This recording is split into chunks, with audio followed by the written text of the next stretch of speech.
Hello, ladies and gentlemen. Welcome to the Fete Finder feature. Today we have a very talented, amazing DJ. Goes by the name of Precious Layne. How you doing today, man? Good. How are you? I'm doing awesome. I'm doing better now. You leave me alone. Okay? All right. I'll leave you alone for now. But this guy, dog. So, how did you get started in DJ? Actually, I worked at a Blazing Radio where I was just a host with DJ Majestic, Assassin, White Boy, DJ Ghost, More Fire. And we were just having fun at first, you know, because they had the show before, the Maximum Overdrive team. And then I joined on and I was just a host. And then, you know, they were just like, why don't you learn it? I was like, I don't know about all that. Right. And then slowly and surely I started to learn, and I started actually coming over to White Boy's house, and he will teach me how to mix and stuff like that. Nice. And then, you know, I will be teamed up with Majestic, and he will teach me transitions and stuff like that and the importance of it. So then I just took off with it after that. I was just like, okay, then I guess I'm here now, so I'm just going to go all the way. So when you figured that you was here now, what event was your, what Fete was your first? You was like, yes, I'm here. DJ Ghost had a party, and I was the first DJ, and I warmed up for his party. And, you know, as a warm-up DJ, you know, especially in the Caribbean community, not a lot of people are there, but I was trained that no matter what time you play, you got to show out, because you never know. Yeah. You never know. And on top of that, you know, you're playing for the people. You're not really playing for yourself. So when I was finished with that, and, you know, my nerves calmed down, and the adrenaline rush was going, I was like, I think I can do this. Or I did that. Yeah, I did that. I think I can continue to do this. Okay. Yeah, so that was cool. And what year was that? What year are we in now? 21 now. Oh, I guess. 2018. 2018? Yeah. Okay. Well, 2018. Because when I first heard you, it was like 2018, 2019. Yeah, I was like, oh, she got some skills. She's working it. She can put some dudes to shame. So how is it being one of, because y'all few and far in between in a sense, how is it being a woman DJ? I can honestly say that I have not experienced what I've heard other female DJs experience as of yet. Yeah. And I think that's because for some reason I feel as though in the DMV area, I never really get that like, oh, she's a girl, so let's do-do-do-do-do. Like, I never really felt that with a lot of the DJs are my I feel like I know what do-do-do-do-do means. Yeah. You know, and like a lot of the DJs, like, they're my friends. You know what I'm saying? And they look out. And even the ones that I'm not that close to, they still look out. Yeah. So that's one thing I can say about the DMV era. Like, a lot of people say that it's crabs in a bucket. It probably is, but I haven't been in the business for too long to actually speak on it and say, well, as a female DJ, I feel as though da-da-da-da-da. I haven't experienced it yet. So I just kind of have to like sit back and kind of, who knows, my path might be different. You know, so I can't really speak on something that I haven't experienced as of yet. So, but so far it's been good to me. So you'll take it as you love this? Yes. And you plan on being here for years to come? I plan on being here for years to come. At first, it was more of a lot of insecurities and, oh, people think, you know, as, you know, a girl. And, you know, and I didn't start when I was 12 and 14, you know. Like a lot of people did. Like a lot of people did, you know what I'm saying? So, but I had to get to a point where, like, my opinion mattered and not everybody else's. I think that's I think you need to repeat that again. Exactly. Repeat that again. Yep. You have to get to a point where only your opinion matters and not everyone else's. Not saying that, you know, the patrons' advice isn't applicable or whatever, but at first I need to believe in myself first before I count on everyone else's opinion. True. So, yeah. Just like stay in your own lane. And stay in my own lane. You're your own competition. Be my own competition and, you know, stop paying attention to other people's grass. Got you. You know what I'm saying? Water my own. Yeah, but that's something you have to learn over the years, because at first you can ask any of my DJ friends, they were just like, Precious, stop looking at what everybody else is doing. Pay attention to you. Work on your craft. Work on whatever it is you need to work on. So it's all a learning experience, though.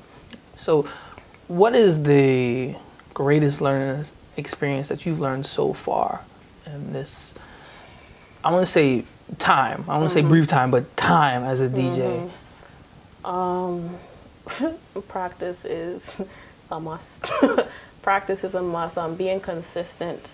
I've also learned that DJing is not only about the music, marketing is a big thing too, which I had no idea until I got into it. And I was like, wait a minute, I have to take pictures? What? Yeah. I have to talk to people? You just gonna get up and spin the wheels? I'm just gonna spin, people gonna be like, yeah, you got it. Nope, it don't work like that. You have to be a people person. Yes. You have to get along with people no matter how much you say, oh, I'm gonna do this by myself. You need people. I don't care what anybody says. You need a team. You need people that support you. You need that support system. Gotcha. So what does your team look like? My team, I don't have a very big one. Did you say this? No, I'm just like, you need a team. My team is mostly like, my family and my friends and, my DJ friends, like they're my team. They support me. And if it is, I call and I'm like, look, I'm trying to make this mix. Does it sound good? True. You know what I'm saying? Fresh to the ears. Can I have like your opinion on if I was to go here, what should I do? And what should I wear? Like... Yeah. You know what I'm saying? You got any advice about what you wore tonight? You call somebody? No, I didn't call anybody. I just I just knew. I was just like, okay, let me spice it up a little bit, I feel underdressed, folks. I feel underdressed. No problem. It's okay. Yeah. So now, while the pandemic is going on, how has it helped you kind of build your craft in this time?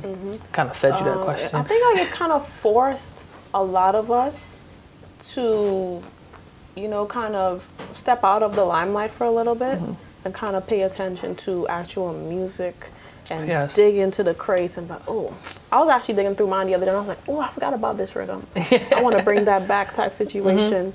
You know what I'm saying? And it forced a lot of us to actually do different things too, and like just be ready, like stay ready so you don't have to get ready type situation. Because you just never know. Like somebody might hit me tomorrow and be like, yo, Drake wants you to hit him up. And I'm going to hit Drake up. Like what's good? Yeah. You know what I'm saying? So it's like, have to. You just got to stay ready. Like, I've been working more on, I know I can play soca and I can play dancehall, but I've been working more on my hip hop and my versatility. R&B, my versatility, because I wanna be that DJ where I can go to park and not panic. Yeah, you know what I'm saying? I got this. Exactly, like I got it. You know what I'm saying? So, but that's what I learned from my team. Also, was be versatile, know your music. Oh my gosh, the amount of times I've heard know your music like that. When I've been doing it for a couple of years, so I'm just like, the more they tell me, I'm like, oh, I really do need to know my music, huh? And you have to know. You can mix how much you want. You can know how to mix, know how to transition how much you want, but you have to know your music. That's very, very good advice for a DJ as well. So how does it work when you're preparing for an event? In a sense, what does it take? What is your routine or ritual? What do you do to prepare for? I don't really prepare because you have to kind of like look at the crowd type situation.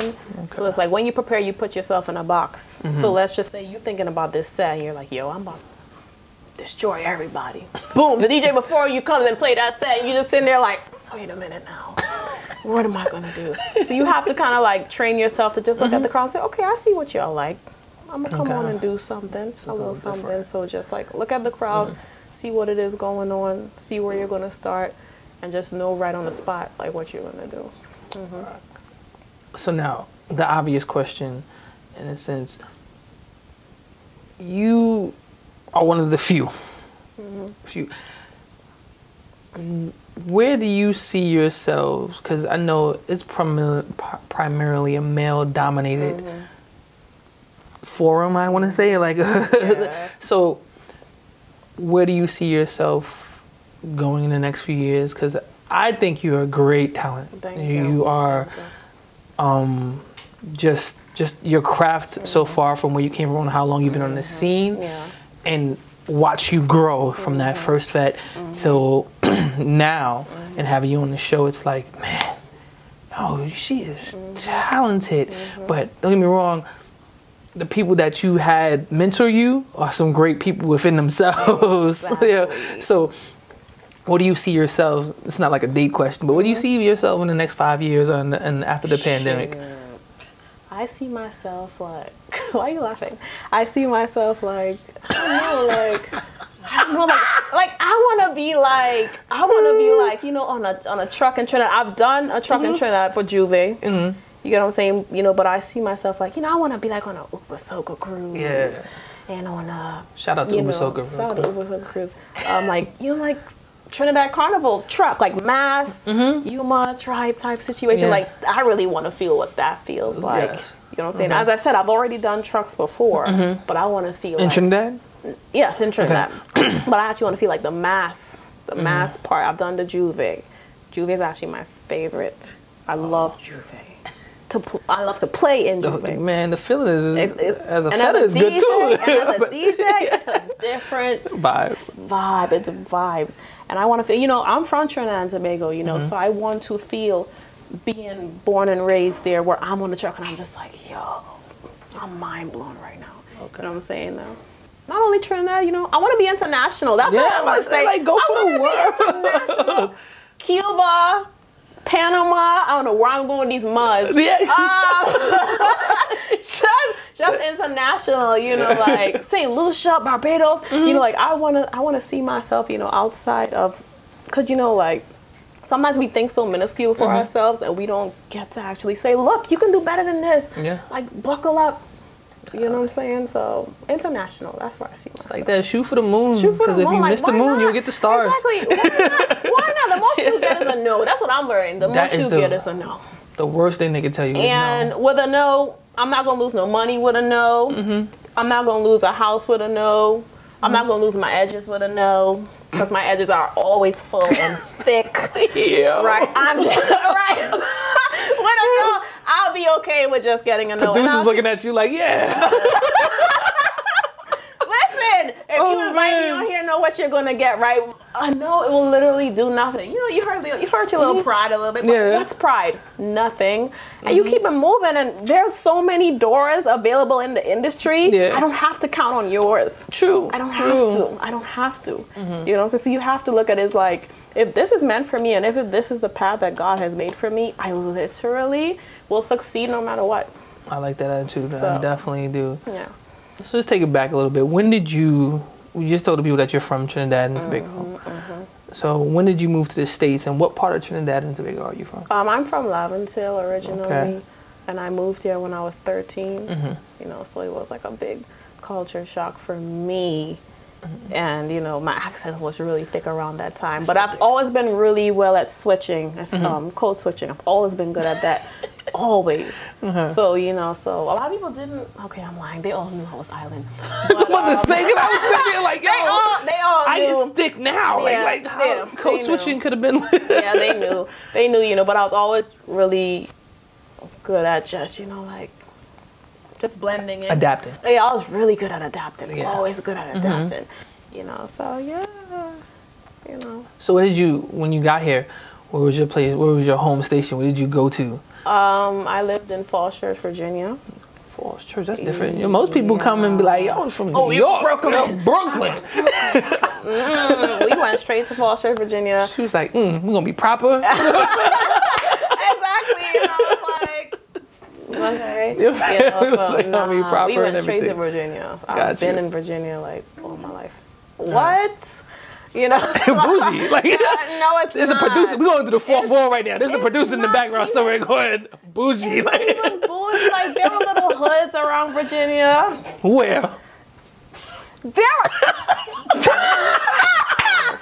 All right. So like I said, most people say Brooklyn. You know, New York. You're the first that said Falls Church, Virginia. So how was that? How was that growing up?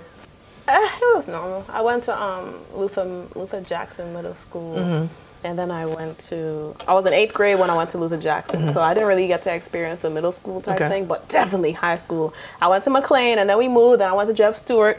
Then I graduated from Jeff Stewart, then I went to college at FIU in Miami. Okay. You know, and then I went to, it's was moving. Then I went to Johns Hopkins to get my master's, and now I'm getting my doctorate in educational curriculum. So it's like, cause you know, I'm island. Oh, you smart. You smart. I'm not smart. I'm not smart. I'm really not that smart. I mean, I'm smart, but I'm not that smart. Like I would say this there's a difference with being intelligent, a difference with being disciplined. I'm disciplined. You're disciplined. That's what it is. Okay. I'm disciplined. But with that discipline, that can build your intelligence. Yeah. Okay. Don't get it twisted. Don't get it twisted. Don't get it twisted. I'm a teacher. I'm an educator. Yeah. So I even tell my kids, I'm like, there are kids in this room that are intelligent, but the kids with grit will kick your butt in seconds. Disciplined people, you better watch out for them. I'm trying to tell you. Because they're gonna be there. They will always strive to be to get somewhere. To get somewhere. So while you sitting back and you just like, I'm smart up. Okay. So now you're a teacher. What caused? What was your? What pushed you to get into education? Nothing. I moved back from Miami, and one of my friends hooked me up with a job, and she's like, "Oh, you want to work as a middle school teacher?" And I was like, "No." And then I went, and I actually fell in love with kids, and I was like, "Oh, I guess this." Who doesn't love kids? Like that's the move. You love them. Don't sit there and give me that look. I mean, you just said. I love kids. I love kids. Oh. But certain ages, though, like 10 and up is more my speed. Okay. 10 and up is more my speed. How you going to do when you get kids of your own? You just going to they'll be all skip? Right. That's for it. They'll be all right. Like, I think I'll when I actually get my own, I'll learn how to be more nurturing. So I don't have the problem right now, but I'm saying like from my own, I have to learn. She said that quick too. She doesn't have a problem like that. So if anybody out here, any pursuers, I could be a mom. Don't hit me up. Don't hit me up. Please don't hit me up. Don't. We're gonna touch on that too. As a woman DJ, because I want to be politically correct, because I want to say female. People get touchy. Yeah. As a DJ, that's a woman. How is it like? Is it constantly bombardments, or is... I'm not talking about from other DJs. I'm talking about... Because you said you don't get that whatever DJs, female, women DJs go through. But how it's just cool, huh? I mean, for me, honestly, it's the same as when I wasn't a DJ. It's the same. Oh, okay. Men will come. It really doesn't matter. I really don't see the difference. When I wasn't a DJ, men was in my DMs. I'm a DJ. They still in my DMs. I really don't see the difference, honestly. All right. The producer right now is upset. He's like, yo. My DM's still dry. Yes, we are. Oh, man. Yeah. I don't see the difference. I mean, there's some men that are weird about it. It's just like, it's weird. They get a little bit shocked, and they're just like, "Oh, you're a DJ? Oh, I'll take you to a date to the vinyl shop." I don't want to go to the vinyl shop with you. I don't want to go to the vinyl shop with you. They're trying to do stuff to court you. I'm good. Just be normal. Just be normal. Like, I don't want to go to the vinyl shop with you. Like, what do you like to do? Like, what do you like to do? Like, there's other things I like to do too. Like, All right. So you're educated, talented. That's, man. So I'm a shoot in the dark here. I'm gonna be like, so I'm taking it that you're single. Yeah, I'm single. Okay. I'm single. So, man. By choice. Okay. That's my next question. By choice. Okay. All right. Yeah. I just have too much going on right now. I want to graduate, so. And you're doing your master's or your doctorate? My doctorate. So I need to graduate. And your doctorate is in? Educational curriculum. So you're doing the education thing too? Yeah, just all the way through. So what is your goal in that? My goal is to probably one day be the chief of district public schools. My main focus is to kind of change what's going on in the urban areas. Yes. Especially in the DMV area. My children of my color are still not striving the way that they should be, and it's upsetting my spirit. So I feel as though the only way for me to change it is if I'm actually in it. And I'm pretty aggressive in the education world. So you're aggressive in life. In life. So like, I want to be like, a stick in the mud type situation where I change it for children who look like me. So like, I have this thing where it's like, and I think we are on similar paths here. I work in law enforcement now, and I'm in the military, and what caused me to join and why I choose to join is because I can't keep complaining about something and not be a part of the solution to fix it, and I see that in your answer just now, so I want to give you kudos. And a lot of people will sit and complain and don't come up with solutions to fix the issues or problems we have, or we believe we have in the society today. And not to downgrade it, because everybody has an opinion, but if you have an opinion on something, what are you doing to fix that? Exactly. So the kudos to you again. Like, that is just, as a culture, we have to stick together. As a people, we have to stick together. So that is exciting and stuff. I am proud of you, and I back you in whatever you do. Now, with the momentum you've had so far, and you're having, how are the gigs coming? I know it's COVID now, but before COVID, did you see the growth in? I had so many gigs before COVID, like gigs I was waiting to get. And finally they hit me up. Then boom, COVID happened, and I was like, Lord, I'm only 31. I see what you do for everybody else, Lord. Why you do it to me? Right? But it was okay. I was just like, things happen. And this is not one of those like, it's just like people are dying. Like, I'm not about to make a fit about gigs. That's true. You know, so like people are dying, people are suffering. So I was just like, okay, cool. That leads me into my next question. I know you have your own career that you're doing. Are you life? I don't want to sound like an abortion commercial, but are you pro safety and health? Are you pro income as a DJ, making money? And I kind of think it's more of like perspective, honestly.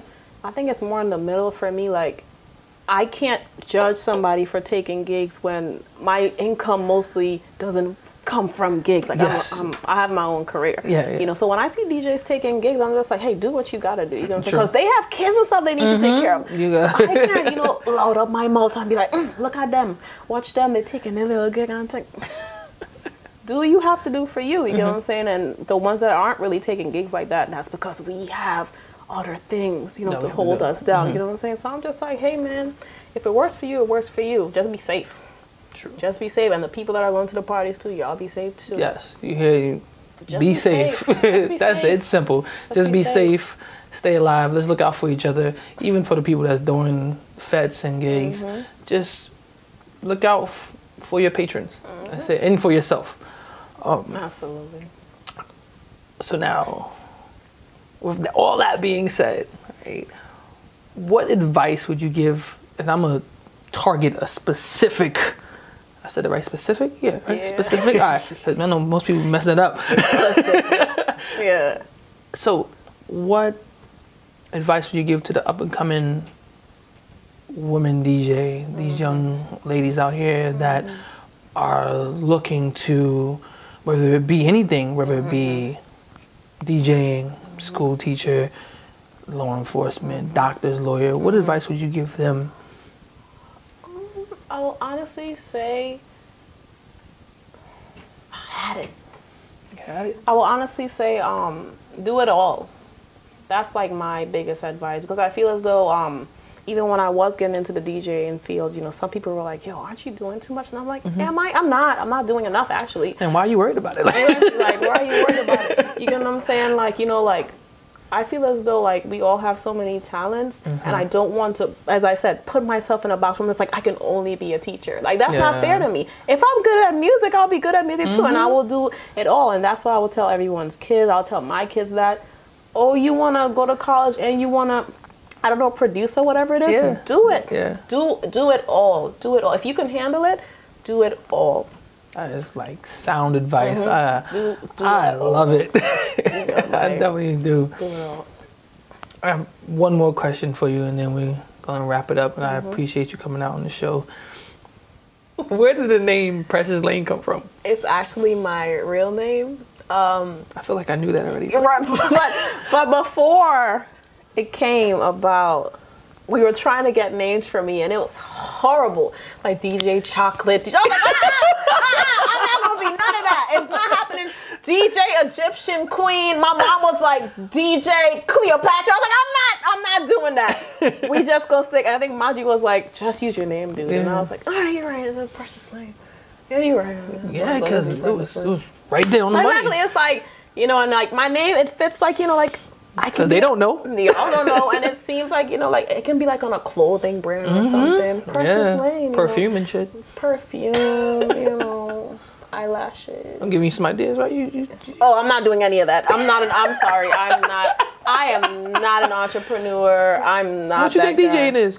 I know, but like I'm just not good at like starting my own business thing. I'm one of those people. We're gonna cut that because you are starting your own business. You are a DJ. Okay, cut that one off. Okay, you are a DJ. You know, like, that is your business. Like, sell clothes and stuff. I don't want to like. I'll work for the man. I like to work for the man. I'm gonna get it however I need to get it. Our producer is still bugging right now. Okay. I'm gonna work for the man. We're gonna take this moment to introduce our producer because he's just out there just come say hi to the people, bro. Listen, man, I love me a 9 to 5, man. I'm trying to tell you, I love me a 9 to 5. I'm a 9 to 5 girl. She said, I hustle. She cast the I'll do both. I'll do 9 to 5. I'll do 11 to 1.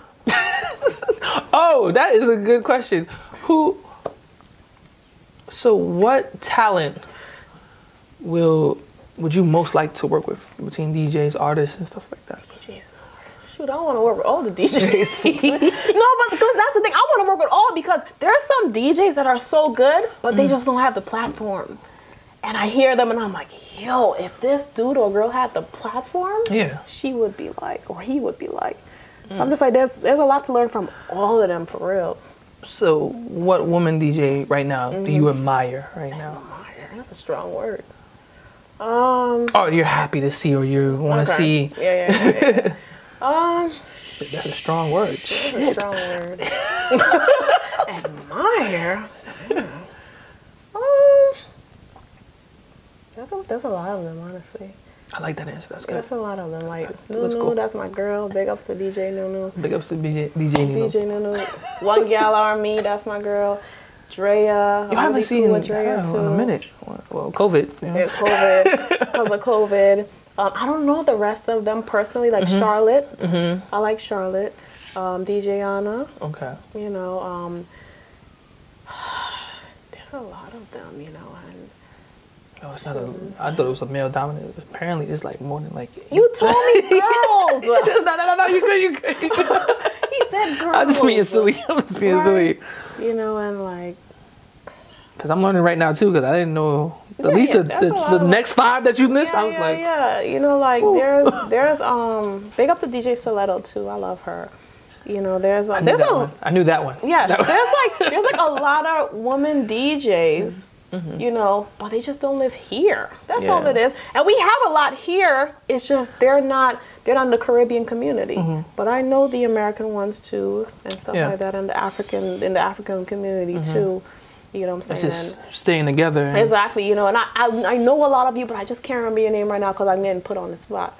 But big up to all the women DJs and them. Also big up to all the males and them too. All you know, I love. It's not about the males right now. It's not about all, but I love all you too. And so yeah.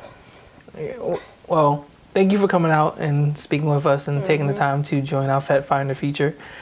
We look forward to seeing you perform, and when COVID's over, well, not over, but it's handled better in a sense. But thank you all. Shout out to our sponsor, Project Paradise. I guess you're gonna take some sips after.